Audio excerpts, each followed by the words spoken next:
Hello dear all, this is your DPP number 2। तो अब हम करने जा रहे हैं क्वेश्चन नंबर 6 इसी सीरीज का।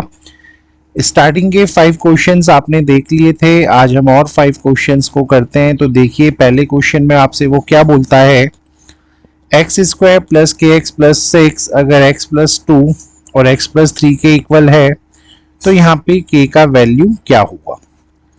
तो सॉल्यूशन इसका बहुत इजी है। सॉल्यूशन में आप आराम से देखिए, यहाँ पे आपको पता है कि आपका एक्स स्क्वायर प्लस के इंटू एक्स प्लस 6 जो भी है वो इन दोनों के इक्वल है। तो अगर मैं इनका मल्टीप्लाई कराऊं तो x इंटू एक्स बन जाएगा एक्स स्क्वायर, वहीं पे x इंटू 3 हो जाएगा 3x और 2 इंटू एक्स हो जाएगा आपका 2x।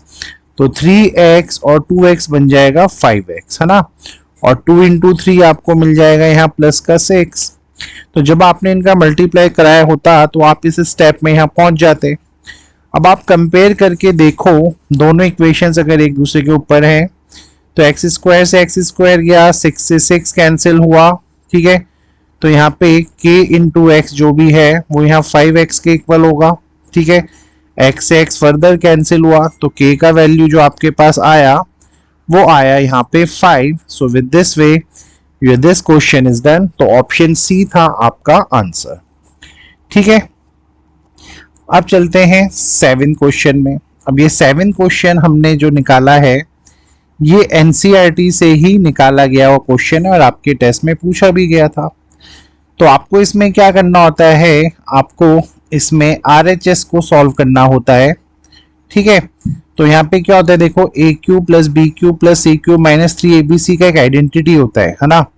तो अगर मैं इस आरएचएस को सॉल्व करके वो आइडेंटिटी ही दे दूं तो हम कह सकते हैं उसका आंसर ये आ चुका है, ठीक है। तो पहले वो आइडेंटिटी होती क्या है मैं वो लिख देता हूँ। वो होती है A cube plus B cube plus 3 cube minus का 3abc is equals to A plus B plus C, और ये होता है A square plus B square plus का C square minus A B minus B C minus C A, ठीक है। तो ये आइडेंटिटी आपकी होती है, इसको मैं 1 नेम दे देता हूं इक्वेशन फर्स्ट। तो अब अगर मैं आरएचएस सॉल्व करूंगा तो यहाँ पे लिखा हुआ है आपका 1/2 और a प्लस बी प्लस सी की फॉर्म, ठीक है। अब आपको कुछ नहीं करना है, बस आपको a माइनस बी का होल स्क्वायर खोलना है, b माइनस सी का होल स्क्वायर खोलना है और c माइनस ए का भी होल स्क्वायर ओपन करना है। तो a माइनस बी का होल स्क्वायर होता है a square plus B square minus का 2ab, पहली चीज। b माइनस सी हो जाएगा आपका बी स्क्वायर प्लस सी स्क्वायर माइनस का 2 टाइम्स ऑफ बी सी, और वहीं c माइनस ए हो जाएगा आपका सी स्क्वायर प्लस ए स्क्वायर माइनस 2ac, ठीक है। यहां तक कोई चैलेंज नहीं होना चाहिए। अगेन ये हाफ एज इट इज ऐसे ही है, तो this is a plus B plus C हो जाएगा यहाँ पे।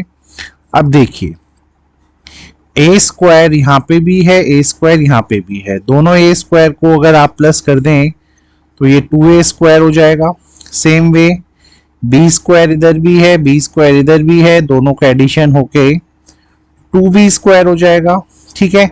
ऐसे ही सी स्क्वायर यहाँ पे भी है, सी स्क्वायर यहाँ पे भी है, तो दोनों का एडिशन करके ट्वाइस ऑफ सी स्क्वायर हो जाएगा। और बाकी की चीजें मैं एज इट इज ऐसे ही लिख देता हूँ, माइनस का 2ab माइनस का 2bc और माइनस का 2ac, ठीक है। ये आपने एज इट इज लिखा। अब अगर देखो इन सबके पास 2 2 2 यहाँ पे कॉमन है, तो अगर मैं उस 2 को यहाँ से आउट कर दूं, है ना, और 2 को मैं फ्रंट में लिख दूं, क्योंकि मल्टीप्लाई में तो मैं 2 को लिख सकता हूं। तो ये 2 आपने अगर बाहर निकाला तो a प्लस बी प्लस सी पे सच कोई फर्क नहीं पड़ा, और यहाँ से 2 निकलने से सिर्फ a स्क्वायर बचा, यहाँ पे b स्क्वायर बचा, यहाँ पे c स्क्वायर बचा, यहाँ पे माइनस का ab बचा बेटा, ये आपका bc बचा, ये आपका ca बचा, ठीक है। 2 से 2 कैंसिल हो गया, 2 से 2 कैंसिल। अब फाइनली आप क्या बोलोगे, फ्रॉम आइडेंटिटी, ये जो आपने आइडेंटिटी ऊपर लिखी है, फ्रॉम आइडेंटिटी फर्स्ट, जो मैंने यहाँ ऊपर आइडेंटिटी लिखी है ये वाली, वी कैन कॉन्क्लूड, हम कॉन्क्लूड कर सकते हैं कि जो आपका ये RHS आया है ये आपका लेफ्ट हैंड साइड के इक्वल आ गया है। क्यों? क्योंकि इस चीज का आंसर, इसी चीज को आप अगले स्टेप में क्या लिख सकते हो, from this particular identity we can say a plus B plus C, this thing is equals to your a cube plus B cube plus C cube minus का 3 ABC। ठीक है, तो जैसे ही आपने प्रूव कर दिया आपका RHS LHS इक्वल हो गया। लेकिन आपको टेस्ट में कैसे लिखना है, आपको टेस्ट में स्पेशली जब आप इस स्टेप के बाद ये लिखोगे, आपको इस आइडेंटिटी को, अगर आपने ऊपर नहीं लिखा है तो इस आइडेंटिटी को आपको पूरा लिखना पड़ेगा नीचे। ठीक है, इसी पर्टिकुलर आइडेंटिटी को। और अगर आप पहले दिखा सकते हैं, पहले अगर आपने फॉर्मूला लिखा हुआ है तो आप बोल सकते हो from identity number 1 RHS is equals to LHS। ठीक है, यहां तक कोई ट्रबल नहीं होगा अभी तक आपको। अब बढ़ते हैं इसके अगले प्रॉब्लम में, 8th। देखो, अब ये है एक क्यूबिक पॉलिनोमियल, इसको फैक्टराइज किया जाता है। तो जैसे कि आपको पता है, इसको फैक्टराइज करने के लिए हमें लॉन्ग डिवीजन मेथड यूज करना पड़ता है बेटा, है ना। ठीक है, तो लॉन्ग डिवीजन मेथड यूज करने से पहले आप क्या करते हो, सबसे पहले अपने सॉल्यूशन पे यहाँ पे हिट एंड ट्रायल यूज करते हो। रिमेंबर, आप हिट एंड ट्रायल मेथड को यूज करते हो। हिट एंड ट्रायल मेथड में हम क्या करते हैं, हम यहाँ पे ये जो फंक्शन fy है, क्योंकि यहाँ x नहीं लिख सकते हम, ये fy की फॉर्म में है, तो ये fy आपका पूरा 2 into Y cube plus Y square minus का 2y माइनस का 1 टाइप्स का कुछ लिखा है। तो हिट एंड ट्रायल में हम रैंडमली कुछ वैल्यूज को पुट करते हैं। ठीक है, और y की वो वैल्यू, y की अगर बाई चांस y को a डालने से अगर आंसर 0 आ जाता है ना, y को a डालने से अगर आंसर 0 आ जाता है तो आपको मैंने कई बार बताया है, तो यहां से क्या बन जाता है, y माइनस a आपका बन जाता है फैक्टर ऑफ दिस पॉलिनोमियल, यानी इस फंक्शन fy का। ठीक है, अब यहाँ पे आपको करना क्या है, हिट एंड ट्रायल में यहाँ पे अप्लाई कर रहा हूं।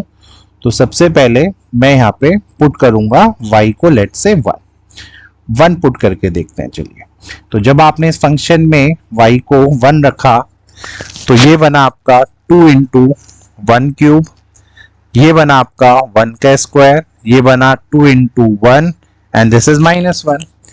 तो 2 हुआ प्लस 1 हुआ 3, ये पूरा 3 हुआ, और ये -2 -1 भी माइनस का 3 बना। तो आंसर क्या आ गया, 0। और जैसे ही आंसर 0 आ गया तो कहना ही से, अगर y को 1 रखने से 0 आया है तो y माइनस 1 क्या है, is one of the factors, ये एक फैक्टर हो गया आपका, one of the factors of your polynomial fy, है ना। आपके फंक्शन fy का एक बन गया है फैक्टर। अब यहां पे क्या होता है, अब आप लोग और क्या करते हो, अब आप यहाँ पे एक लॉन्ग डिवीजन मेथड को अप्लाई करते हो। लॉन्ग डिवीजन मेथड को हम अप्लाई करते हैं, और ऐसा हमें क्यों करना पड़ता है, देखिए इसका रूल क्या है। आपका ये जो 2y क्यूब है प्लस ये y स्क्वायर है माइनस ये 2y है, ठीक है, ये क्या है, ये एक तरीके का डिविडेंड है। इस डिविडेंड को हम डिवाइड करवाते हैं एक डिवाइजर से, फिर एक क्वोशिएंट आता है बेटा, एक क्वोशिएंट आता है, और फिर एक रिमाइंडर आता है ना। तो क्लियरली आपको यहाँ पे दिख रहा होगा, मैं इसको पहले रब करूं थोड़ा सा, ओके, क्लियरली आपको यहाँ दिख रहा होगा। तो एक चीज तो कंफर्म हो गई कि y माइनस 1 इसको डिवाइड करता है, तो इस केस में ये डिवाइजर बना। अब अगर ये इसको डिवाइड करेगा तो कुछ ना कुछ क्वोशिएंट यहाँ जरूर आएगा, कुछ ना कुछ क्वोशिएंट यहाँ पे जरूर आएगा। एक तो हमें वो क्वोशिएंट फाइंड करना है, और प्लस का यहाँ पे डिवीजन एल्गोरिथम में यहाँ पे लिखा जाता है रिमाइंडर। लेकिन क्योंकि ये क्वेश्चन पूरा फैक्टराइज हो रहा है, तो इन दैट केस रिमाइंडर तो यहाँ पे कुछ बचेगा ही नहीं, है ना, रिमाइंडर तो 0 रहेगा। तो अब आपका सारा का सारा फोकस क्या है कि इस पॉलिनोमियल को अगर मैं y माइनस 1 से डिवाइड करवाऊं तो मेरा क्वेश्चन क्या आएगा, वो बन जाएगा मेरा फैक्टर की अगली वैल्यूज। ठीक है, तो चलते हैं लॉन्ग डिवीजन पे। जैसा कि आपको पता है ये y-1 से आप डिवाइड करवाने जा रहे हो इस पूरे फैक्टर को, जो कि है 2y³ plus y² minus 2y minus 1। होता क्या है, ये y है, ये y³ है, यहाँ 2 है, यहाँ 1 है, तो सबसे पहले आपने इस पूरी इक्वेशन को 2y² से मल्टीप्लाई कराया। तो y का इंटू जब मैं इससे करवाऊंगा तो ये बनेगा 2y³ और -1 का इंटू अगर मैं -2 से करवाऊं तो ये -2 हुआ और y² यहाँ एज इट इज रहेगा, कोई चैलेंज नहीं है सर। नीचे क्या होता है बेटा, जो भी आपका साइन है, जैसे ये प्लस है तो आपको बस साइन चेंज करके माइनस करना है, ये माइनस था तो इस माइनस को आपको यहाँ पे प्लस लिखना है। गॉट इट, सिर्फ यही डिफरेंस है। अब अगर आप देखो ये तो पूरा कैंसिल आउट हो गया। अब y² में अगर मैं प्लस का 2 ऐड करूं तो ये बन जाएगा 3y², ठीक है। और बाकी ये जो भी यहाँ लिखा है एज इट इज आप इसको यहाँ कॉपी कर सकते हैं। अब आपको क्या चाहिए, 3 चाहिए, वो भी प्लस का 3 है, तो पहले तो आपने यहाँ प्लस का 3 लिखा, फिर आपने देखा यहाँ y है, यहाँ y² है, तो आपने यहाँ पे y लिखा, तो ये आपका कन्वर्ट हो जाएगा अब 3y² और -1 का इंटू जब इससे करोगे आप तो ये बन जाएगा माइनस का 3y। Got it. फिर से आपने क्या किया, फिर से आपने साइन चेंज किया, तो ये बन जाएगा आपका माइनस हो जाएगा और ये आपका प्लस हो जाएगा। तो अगले स्टेप को मैं यहाँ पे लिख देता हूँ। तो ये तो पूरा कैंसिल आउट हो गया, ये माइनस का 2 है ना, और ये आपका माइनस का 3 जो है वो प्लस का 3 बन जाएगा, है ना, क्योंकि नीचे प्लस का साइन है, यही रूल है। तो माइनस का 2 प्लस का 3 विल गिव यू प्लस का y, तो ये आपको प्लस का y मिला और ये माइनस आपने एज इट इज नीचे ऐसे ही लिख दिया, ठीक है। तो इस स्टेप को मैं चलो यहाँ लिख देता हूँ। अब फाइनली y-1 है, ये y-1 है, तो जब आप फर्दर इंटू करोगे +1 से, यहाँ पे भी y-1 आएगा और ये माइनस होगा, ये प्लस होगा और कैंसिल आउट होके 0 हो जाएगा। तो आपने देखा रिमाइंडर आ गया 0 और क्वोशिएंट हमें जो मिला है वो मिला है 2y² प्लस 3y प्लस का 1, ठीक है। तो जो अब हमारे पास फैक्टर यहाँ आने जा रहे हैं, तो फैक्टर्स जो आपके पास अवेलेबल हो गए हैं वो अब आपके पास आ चुके हैं। तो फैक्टर्स आपके पास हैं, देखिए y-1 एक फैक्टर और एक फैक्टर है 2y² प्लस 3y प्लस का 1। आप चाहें तो इसको भी फैक्टर में कन्वर्ट कर सकते हैं, देखिए कैसे, बड़ा सिंपल रूल है। 1 अगर यहाँ लिखा है तो 1 तो तभी आएगा जब दोनों का मल्टीप्लीकेशन 1 से होगा। यहाँ पे y² है तो यानी y इंटू वाई होगा, सब में प्लस का साइन है तो यहाँ पे प्लस आना ही आना है, लेकिन आपको अगर 2y चाहिए तो इनमें से किसी एक को 2y बनना पड़ेगा। तो इसी तरीके से आपने इनका फैक्टर कर दिया। तो इस पर्टिकुलर इक्वेशन का जो फैक्टर बन के आया है वो आया है ये, and with this way your answer is done. Hopefully समझ में आया होगा सारे स्टेप्स। अब बढ़ेंगे हम आगे। Question number 9।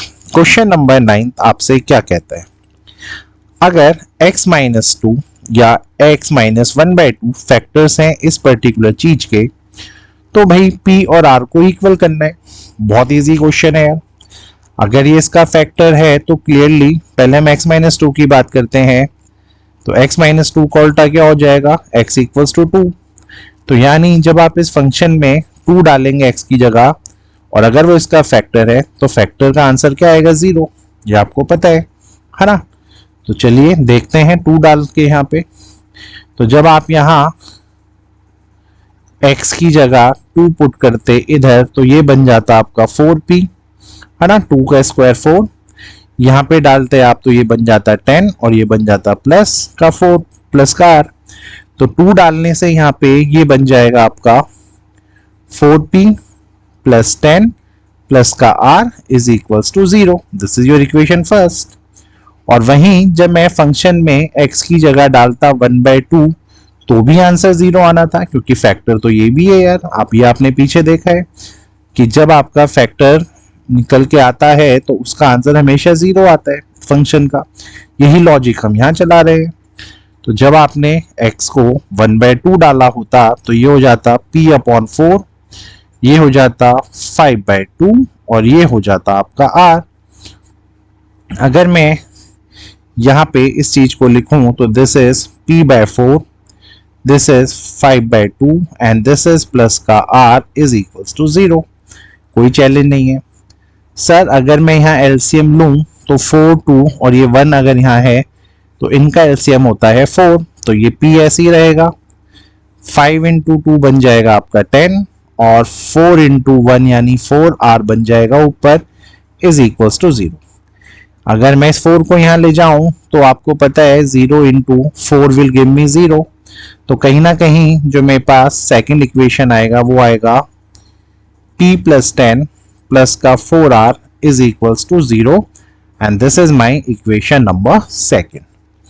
तो यहां तक किसी स्टूडेंट को कोई ट्रबल नहीं होना चाहिए। एक इक्वेशन आपके पास ये आया, एक इक्वेशन आपके पास आया यहां से ये।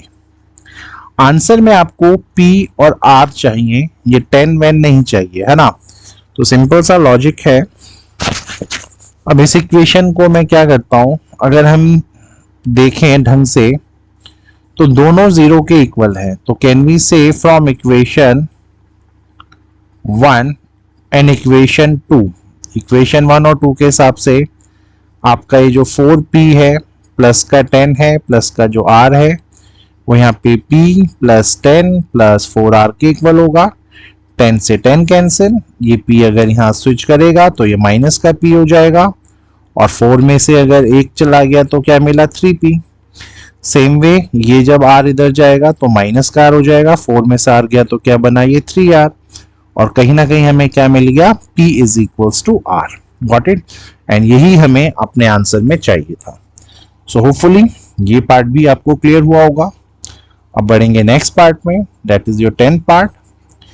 अब आपको बताना है कि अगर आपके पास ये पर्टिकुलर फंक्शन है तो इन चारों ऑप्शंस में से कौन आपका एक फैक्टर बन के आ सकता है।